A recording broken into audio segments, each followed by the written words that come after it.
తల్లిదండ్రులు కావాలని మీ కలను సాకారం చేసుకోండి. ఓఎస్ఎస్ ఫర్టిలిటీ వారి తక్కువ ధర సంతానోత్పత్తి చికిత్సతో అపాయింట్మెంట్స్ కొరకు కాల్ చేయండి 7825893604. పార్లమెంట్లో బీఆర్ఎస్ ఎంపీల దళం లేకపోతే, తెలంగాణ పార్టీకి బలం లేకపోతే తెలంగాణ పలుకుబడి ఢిల్లీలో పడిపోదా? దయచేసి ఆలోచించండి. మన గలం ఉండదు, మన బలం ఉండదు. మళ్ళీ మనం అనామకులుగా ఎట్లయితే ఆనాడు తెలంగాణ పదాన్ని శాసనసభలో నిషేధించినారో రేపు పార్లమెంట్లో కూడా తెలంగాణ అన్న పదమే వినబడకుండా పోయే ప్రమాదం ఉంటుంది బీఆర్ఎస్ లేకపోతే. ఇది కూడా రాష్ట్ర ప్రజలు గుర్తెరగాలని చెప్పి కూడా నేను కోరుతా ఉన్నా. ఇంకొక మాట కూడా, ఇతర రాష్ట్రాల్లో మరి వాళ్ళందరూ వాళ్ళ రాష్ట్ర ప్రయోజనాల కోసమేమో కలిసికట్టుగా పోరాడతారు.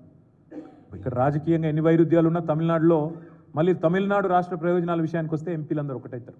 కానీ దురదృష్టం తెలంగాణలో ఆ పరిస్థితి లేదు. తెలంగాణలో ఇక్కడున్న కాంగ్రెస్ నాయకులు, బీజేపీ నాయకులు ఇద్దరు కూడా ఒక అలవాటుగా మారిపోయింది. తెలంగాణ రాష్ట్రం అంటే ఇక్కడ ఏమన్నా మంచి జరిగితే మొత్తం క్రెడిట్ అంతా కేసీఆర్కే పోతుంది కాబట్టి ఎట్లన్నా ఈ రాష్ట్రానికి ఏమైనా రాకపోయినా లేదా ఈ రాష్ట్రానికి ఏమైనా నష్టం జరిగినా పర్వాలేదు కానీ తెలంగాణ మాత్రం ముందుకు పోవద్దు అన్నట్టు ఎన్నడూ తెలంగాణ జెండాను కానీ ఎజెండాను కానీ పార్లమెంట్లో కాంగ్రెస్ కానీ బీజేపీ కానీ ప్రస్తావించిన పాపాన గత 10 ఏళ్లలో పోలేదు. ఇది వాస్తవం. పార్లమెంటరీ పార్టీ మీటింగులు జరుగుతాయి ప్రతి పార్టీకి. కాంగ్రెస్ పార్టీకి జరుగుతుంది, బీజేపీకి జరుగుతుంది. ఎన్నడన్నా ఒక్కరోజు గత 10 ఏళ్లలో వాళ్ళ పార్లమెంటరీ పార్టీ మీటింగ్లో తెలంగాణ అన్న పదం వినబడ్డదా? దయచేసి ఒకసారి ఆలోచించాలని చెప్పి కూడా నేను కోరుతా ఉన్నాను. తెలంగాణకు న్యాయంగా దక్కాల్సినవి దక్కనప్పుడు, అన్యాయం జరిగినప్పుడు అడిగేది, ప్రశ్నించేది, కలబడేది, నిలబడేది మళ్ళీ కేసీఆర్ దళం మాత్రమే, బీఆర్ఎస్ దళం మాత్రమే. వినబడేది మళ్ళీ కేసీఆర్ గలం మాత్రమే అనే మాట నేను అందుకే మీకు విజ్ఞప్తి చేసేది. రేపు బీఆర్ఎస్ ఎంపీలు ఉండకపోతే పార్లమెంట్లో తెలంగాణ అన్న పదమే మాయమయ్యే ప్రమాదం ఉన్నది. దయచేసి గుర్తుంచుకోవాలని చెప్పి కూడా నేను కోరుతా ఉన్నా.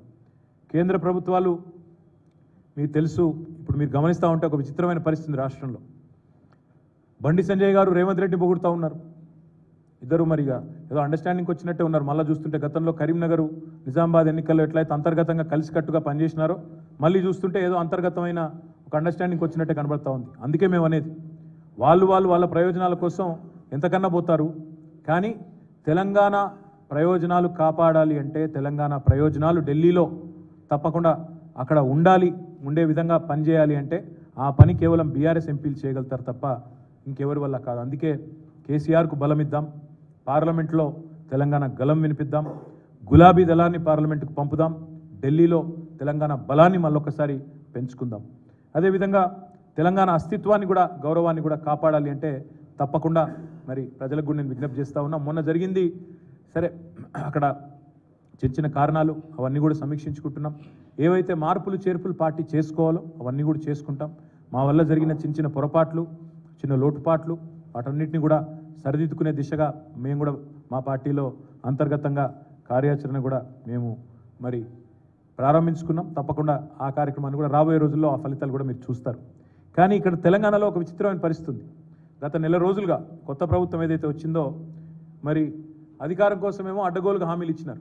నోటికొచ్చిన హామీలు 420 హామీలు, 1-2 కాదు 420, 420 హామీలు, బ్రహ్మాండమైన హామీలు, 1-2 కాదు ఇచ్చి ఆల్రెడీ ఎత్తగొట్టే పని మొదలు పెట్టినారు. మీరు చూస్తూ ఉన్నారు. ఎన్నికల వాగ్దానాలను ఏట్లో కలపడానికి శ్వేతపత్రాల పేరిట డైవర్షన్ డ్రామాలు, ల్యాండ్ క్రూజర్లు అని చెప్పి ఒక కథలు పుట్టించి అదేదో కేసీఆర్ గారు సొంతానికి కొనుక్కొని దాచిపెట్టినట్టు ప్రభుత్వానికి, ఇక్కడ ఉండే పనిచేసే మంత్రులకి, ఇక్కడ ఉండే వారి భద్రత కోసం తెచ్చి విజయవాడలో వాటికి బుల్లెట్ ప్రూఫ్ అద్దాలు దొడికిచ్చి దానికి పంపితే అదేదో విజయవాడలో దాచిపెట్టిండు అని మాట సిల్లీగా మాట్లాడడం. ఇంత దిగజారుడు రాజకీయాలు ఏవైతున్నాయో ఇవన్నీ ప్రజలు గమనిస్తూ ఉన్నారు. ఇవి కేవలం వాళ్ళు ఇచ్చిన 420 హామీలను ఎగేసేందుకే ఈ డైవర్షన్ డ్రామాలు ఆడుతున్నారని తెలంగాణ ప్రజలు పూర్తి స్థాయిలో ఇవాళ అభిప్రాయం కూడా వస్తూ ఉన్నారు. నిజానికి తెలంగాణ రాష్ట్రం సాధించిన విజయాలన్నింటినీ వైఫల్యాలుగా చిత్రీకరించి కాళేశ్వరం లాంటి ప్రాజెక్టుని కూడా బదనాం చేసే ఒక చిల్లర ప్రయత్నం 2 జాతీయ పార్టీలు కూడా చేస్తూ ఉన్నాయి. ఇవాళ కాళేశ్వరం లాంటి ప్రాజెక్టు ద్వారా సాగులోకి వచ్చిన ఆయకట్టును కానీ, తెలంగాణ రాష్ట్రంలో ఇబ్బడి ముబ్బడిగా పెరిగిన వ్యవసాయ ఉత్పత్తులను కానీ, జరిగిన వ్యవసాయ విస్తరణను కానీ ఇవేవి జరగనట్టు, ఇదేదో అభూత కల్పన అన్నట్టు, పోయిన యాసంగిలో 3.5 కోట్ల మెట్రిక్ టన్నుల వరిధాన్యం ఉత్పత్తి అయితే అది కూడా జరగలేదన్నట్టు ఏదైతే చిత్రీకరించే ప్రయత్నం చేస్తూ ఉన్నారో ఇది కేవలం కేసీఆర్ గారి మీద, బీఆర్ఎస్ మీద ఉన్న కోపాన్ని తెలంగాణ ఒక విఫల ప్రయోగంగా విఫల రాష్ట్రంగా చిత్రీకరించే విధంగా మరి వాళ్ళు ఏదైతే ప్రయత్నం చేస్తూ ఉన్నారో ఇది రాష్ట్రానికి మంచిది కాదు. ఇలాంటి దివాలాకోరు రాజకీయం ఎవరికి కూడా మంచిది కాదు.